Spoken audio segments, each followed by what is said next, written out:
ఎక్కడి నుంచి వచ్చారన్న? సో నమస్తే అండి, నా పేరు మణికిరణ్ పీకా అండి. నేను IIIT RGVKT కడప వేంపల్లిలో చేస్తున్నానండి నేను. ఓకే. సో మేము 2018 కాంట్రాక్ట్ టీచింగ్ ఫ్యాకల్టీ నోటిఫికేషన్ ద్వారా మేము రిక్రూట్ అయ్యామండి. దాదాపు 420 మందిని తీసుకున్నారు.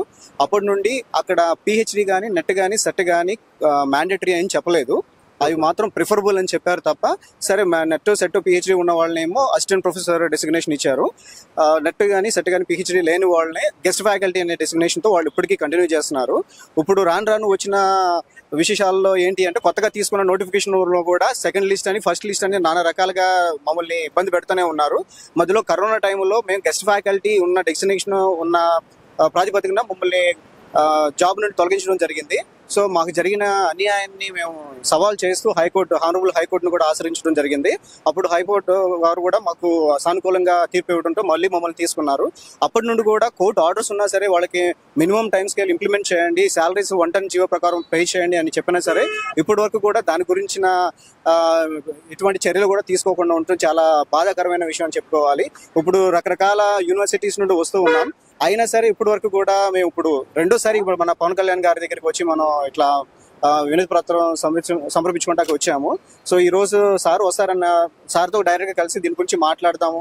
సో సార్ కూడా మమ్మల్ని కొంచెం సానుభూతితో, లేకపోతే మాకు వచ్చిన ప్రక్రియని వాళ్ళు దృష్టిలో పెట్టుకుని మాకు న్యాయం చేయవలసిందిగా మేము కోరుకుంటున్నామండి.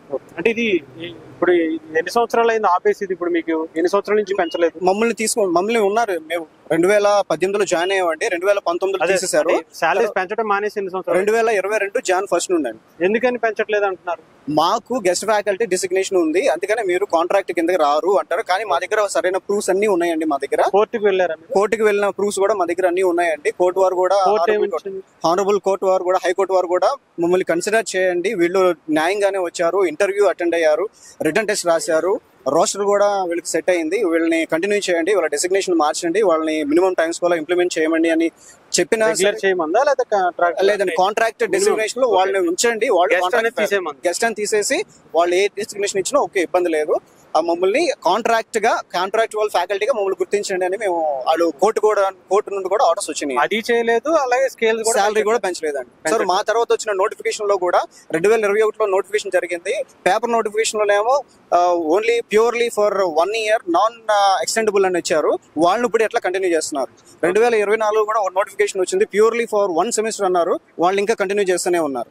సో ఏ విధంగా కంటిన్యూ చేస్తున్నారు? కానీ మేము 2018లో న్యాయబద్ధంగా వచ్చి తర్వాత ఇచ్చిన వాళ్ళకి ఎంత వచ్చింది శాలరీ? మా తర్వాత వచ్చిన వాళ్ళకి నెట్ సెట్ ఉన్న వాళ్ళకి 35,000 ఉంది.